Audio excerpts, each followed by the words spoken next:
I'm in the Kidron Valley in Jerusalem to better understand who Jesus of Nazareth was by examining what scholars believe is the earliest account of his life, the Gospel of Mark.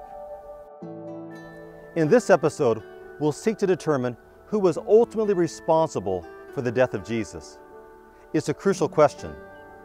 In answering it, we'll walk on the very street that Jesus walked the night after he was arrested in the Garden of Gethsemane. And we'll also visit the places where Jesus was most likely tried, condemned, and sentenced to death.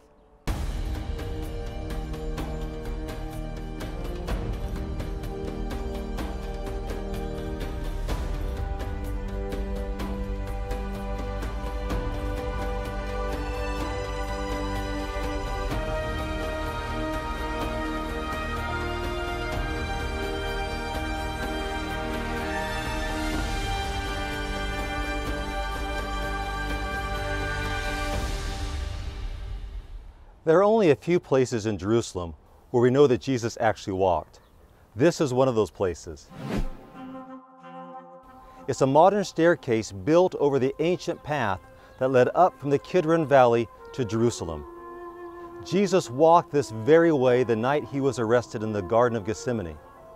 In fact, at the top of this staircase, we even see the remains of the staircase that was here 2,000 years ago. But Jesus and his captors were not the only people to walk this way that night. Mark tells us that Peter, true to his professed loyalty to Jesus, doubled back and no doubt in the shadows walked this way himself that night. The remains of the ancient staircase in which Jesus walked that night lead up to an area in Jerusalem known as the Western Hill, a place where in the 1970s, archaeologists discovered the remains of the homes of the most powerful and wealthy priestly families in Jerusalem, the area where Jesus was taken to be interrogated the night he was arrested. The ancient steps are referred to today as the Caiaphas steps, since they're thought to have led to the house of Caiaphas. To see the homes of the Jewish priests, we have to visit the Wool Museum. It's located in what today is known as the Jewish quarter of the old city of Jerusalem. The Wool Museum does not look like much from the outside, but inside it's spectacular. As we descend the stairs 10 to 15 feet below the street, we go back 2,000 years in time to the ruins of homes of the powerful priestly families that date back to the time of Jesus. Even though these homes are not entirely restored, it's still obvious that they were extremely spacious and lavishly decorated with pillars and capitals. Many of the floors feature intricately designed geometrical patterns, and around the rooms are restored pieces of the elegantly crafted furniture that were once part of these homes. The people living here clearly had expensive tastes. On these walls are the remains of the frescoes and the stucco, with the rich colors still visible after 2,000 years. Amid the ruins, we can also see the remains of the fire that destroyed these homes when the Romans sacked and burned the city to the ground in AD 70, like this charred beam that collapsed when the house was destroyed. How do we know that these were the homes of powerful priestly families in Jerusalem, and not just wealthy individuals? There are actually several indications. The first is location. Although it's hard to recognize it here because modern buildings have been erected over this site, these homes were literally right across from the temple. So you have to envision these homes having a spectacular view of the entire temple complex right from their windows. They are also close to the bridge that also gave priests special access to the temple. The second reason has to do with the type of vessels they found at this site. I'm not talking about the typical pottery vessels that we find scattered across all the sites in Israel. The vessels discovered here were very different. Surprisingly, many of the vessels found in these houses were made of stone, including large pieces of furniture like the stone table we saw earlier. These vessels were much harder to make and extremely expensive because they'd have to be made from a single stone. They were, however, the vessels of choice for the priests, since according to Jewish tradition, they could not become contaminated with ritual impurity. As we've seen before, issues of purity were a significant concern in first century Judaism.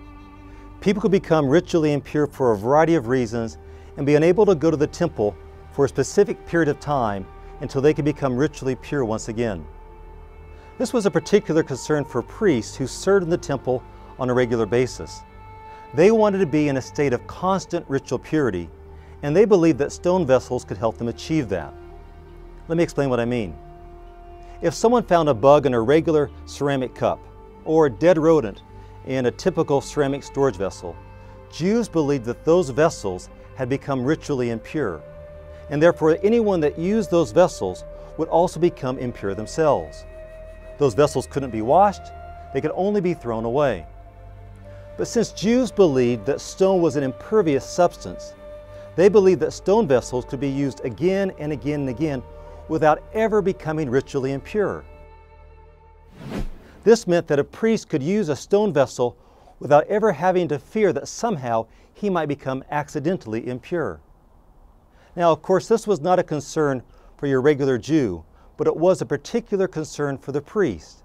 And so the presence of so many of these stone vessels in these homes is a clear indication that these were the homes of priests.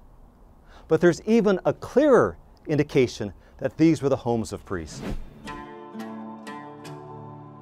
The other feature that identifies these homes as belonging to priestly families is the presence of Jewish ritual baths, like the mikvot at Qumran and Gamla.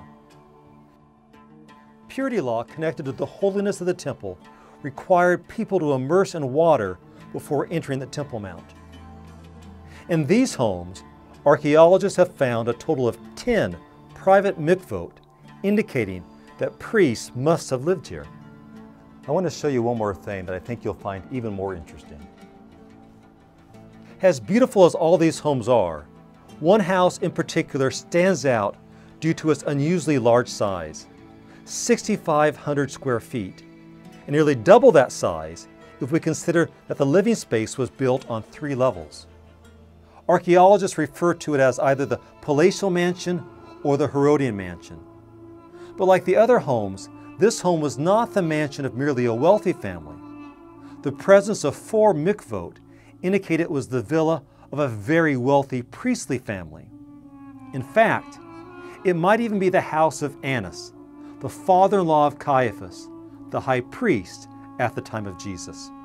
The first century historian, Josephus, tells us that Annas had a spectacular home in this area, and that it was burnt to the ground when the Romans conquered the city in the year 70. Annas was the high priest for 10 years and was referred to as the high priest even after the Romans forced him to resign. In fact, he was so influential that 5 of his sons served as high priests after him. The youngest of his sons, also called Annas, was the high priest who sentenced James, the brother of Jesus, to be stoned to death. Annas was also the father-in-law of the high priest Caiaphas, who was the official high priest who condemned Jesus to death. So this is the house. Let's go inside.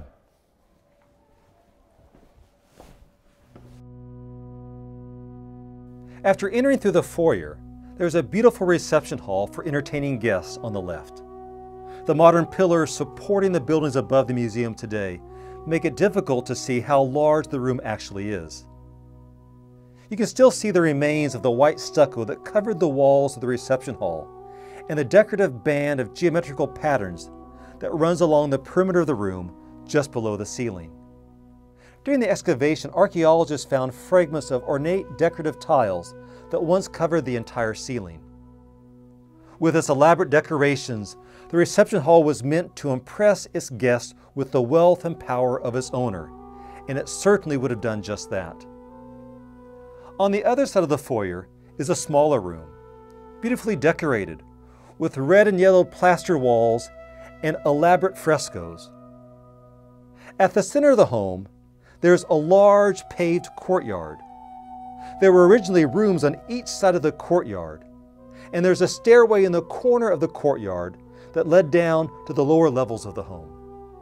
While we don't know if this was actually the house of Annas, it's an ideal location to envision what would have happened to Jesus that night. Jesus was either taken to this house right here, or at the very least, one like it nearby, destroyed or perhaps not yet discovered. Mark's account of the trial of Jesus is the shortest of all the Gospels. He does not identify any of the Jewish leaders by name. He merely says that Jesus was led to the high priest, and all the chief priests, elders, and the scribes came together. It's only in the later Gospels that we learn that the two main individuals were Annas and Caiaphas. And it's only in John's Gospel that we're told that Jesus was first taken to the house of Annas and then later brought before Caiaphas. Mark has no interest in all these details. His sole interest is on Jesus and how the events of that night reveal Jesus' identity. The layout of this home fits well with what Mark writes about that night. Mark notes that Peter entered right into the courtyard of the high priest, and he was sitting with the guards and warming himself at the fire. Many people envision that the courtyard was a place outside, something like a backyard of a modern home today. But that was not the case. As this house makes clear, the courtyard was actually a place within the house, a secure and common area with an open roof in the middle of the home. It was a place where food could be cooked over an open fire, where kids could play, people visit, and animals could stay. Peter was here in the courtyard, probably trying to stay in the shadows as Jesus was being interrogated in the reception hall. Since a large number of the ruling religious authorities had been gathered together that night, the room where Jesus was interrogated and eventually condemned would have had to have been a very large room, like the reception hall right across from the courtyard. Mark makes it clear that the purpose of the meeting was not to determine whether Jesus was guilty or innocent. If that had been the purpose, they would have simply detained him and then tried him in the morning. The fact that they held the meeting at night indicates the fear they had of Jesus and of his popularity with the crowds. They simply could not take the chance that he might get away. In fact, as far as they were concerned, the verdict was already decided. Jesus needed to be put to death. The only thing that needed to be determined was the charge to be brought against him. But this is where Mark says they ran into trouble. The testimony of the witnesses who spoke against Jesus did not agree, so they could not render a verdict against him. Now the chief priests and the whole council were seeking testimony against Jesus to put him to death, but they found none. For many bore false witness against him, but their testimony did not agree. And some stood up and bore false witness against him, saying, "We heard him say, 'I will destroy this temple that is made with hands, and in 3 days I will build another, not made with hands.' Yet even about this their testimony did not agree." Worried that the failure to bring a sustainable charge against Jesus might result in him escaping from their grasp, the high priest took matters into his own hands. And it's here that the earliest gospel reveals a distinct insight about the identity of Jesus. And the high priest stood up in the midst and asked Jesus, "Have you no answer to make? What is it that these men testify against you?" But he remained silent and made no answer. Mark highlights the point that Jesus is strangely quiet amidst the tumult of the kangaroo court around him. One would normally think that a person in Jesus' position would be doing everything he could to save himself. He should be begging for mercy, apologizing for his actions, or in the very least, attempting to defend himself. Yet according to Mark, Jesus does none of these things. Instead, he says absolutely nothing. Frustrated with Jesus' silence and hoping that Jesus might incriminate himself, the high priest stands and he asks Jesus a direct question about his identity. "Are you the Christ, the Son of the Blessed?" This question cuts to the center of the issue. It's a question about identity. Who does Jesus think he is? And how does he understand his mission? Since the word Christ is a Greek translation of the Hebrew word for Messiah, this is a question about whether or not Jesus understands himself to be the promised Messiah. As we've seen, the question of Jesus' identity has been a concern for Mark from the very beginning of his gospel. Who is Jesus of Nazareth? In all the stories Mark has told up to this point, Jesus has always been cautious when addressing the issue of his identity in public. He silenced the demons when they recognized him in Mark chapter 1. And instead of referring to himself as the Messiah, Jesus preferred the title the Son of Man. It's only by implicitly acknowledging Peter's confession, and in the one rare occasion when speaking to his disciples in the privacy of a home, that Jesus actually accepted the title Messiah, or the Christ. While Jesus has been cautious with his words, we've seen in earlier episodes that his actions had increasingly clear messianic implications. The manner in which Jesus entered Jerusalem and his actions in the temple had stirred up the messianic hopes of the common people, and Jesus had done nothing to discourage the reaction. Now the high priest wants a clear answer from the mouth of Jesus himself. For the first time since he was arrested, Jesus finally breaks his silence. I am the Messiah. Why was Jesus so forthright that night, at a time when many would have backed away? This is a decisive point in the earliest Gospel's account of Jesus' life, and it's an important point that Mark wants us to consider. At this point in Jesus' ministry, he no longer needs to conceal his identity. The events that are taking place are not a surprise to him. On the contrary, things are taking place just as Jesus anticipated. Jesus knew that his answer that night would set off a chain of events that would ultimately result in his condemnation. But that's just the path Jesus determined to walk in the Garden of Gethsemane. Outraged at the audacity of Jesus' answer, the high priest tears his garments and he calls for a verdict. In his opinion, Jesus was guilty of blasphemy, an offense that included conduct that was disrespectful of God, but also insulting of his appointed leaders. While Jesus courageously and faithfully confesses his identity as the Messiah, Mark tells us that Peter, moved by fear, denies his identity. Jesus, however, shows no fear. Though he stands before the single most powerful religious authority in all Judea, Jesus remains faithful to his convictions. Peter, on the other hand, is faithless before those who have no significant power that he needs to fear.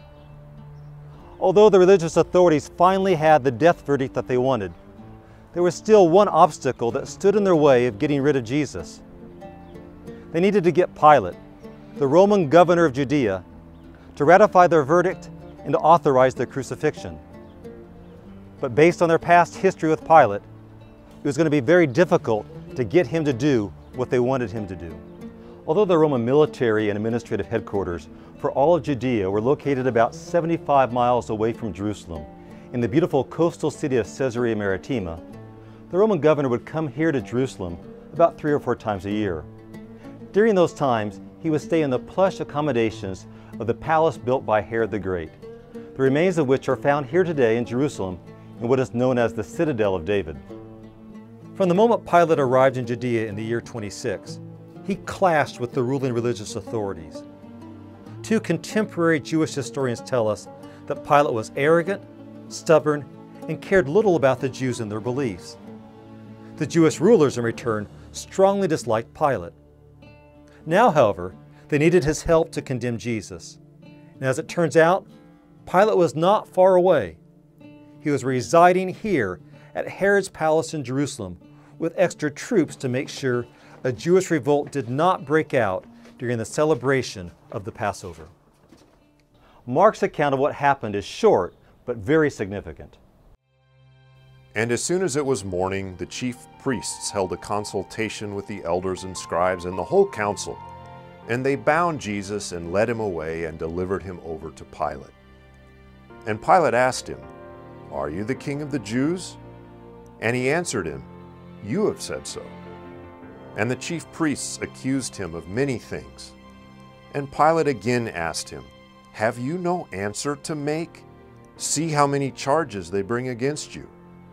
But Jesus made no further answer, so that Pilate was amazed. The main issue in Jesus' trial before Pilate is again the question of Jesus' identity. Who is Jesus of Nazareth? If Jesus harbored any chance of escape, this was his last opportunity.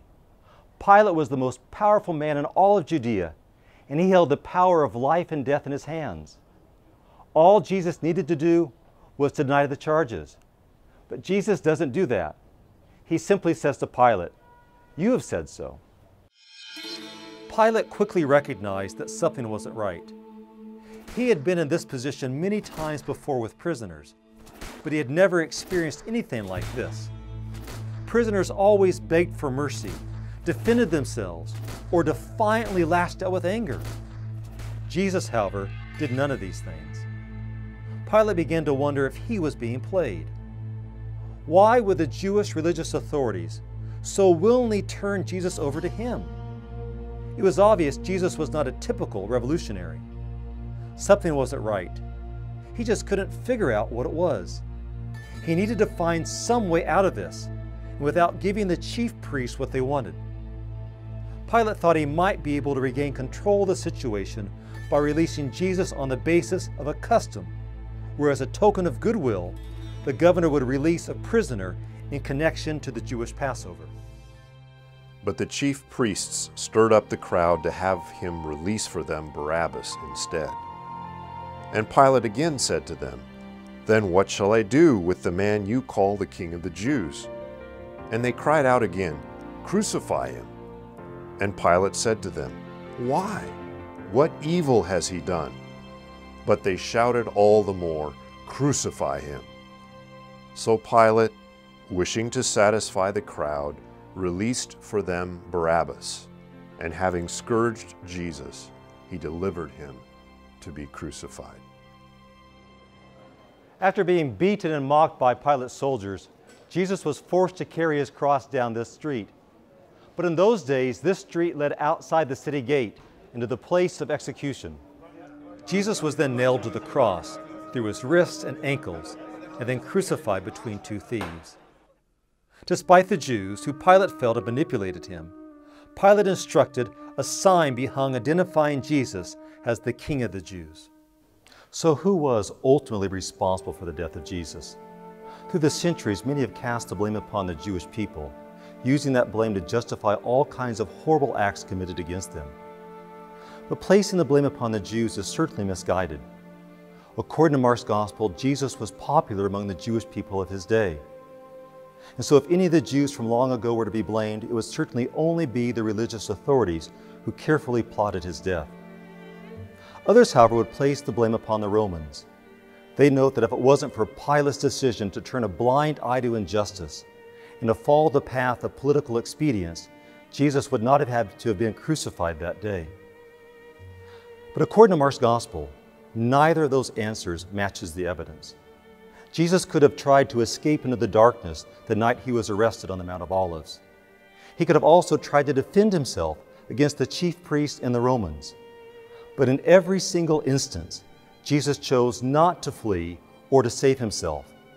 In fact, the way Jesus responded only encouraged the actions against him when he did speak. In the end, the only answer that agrees with the evidence is that Jesus wanted to die. He believed it was his destiny. He believed that as the Messianic King, he was called to fight the enemies of God's people. And for him, the real enemy was not the Romans, nor even Israel's failed leaders.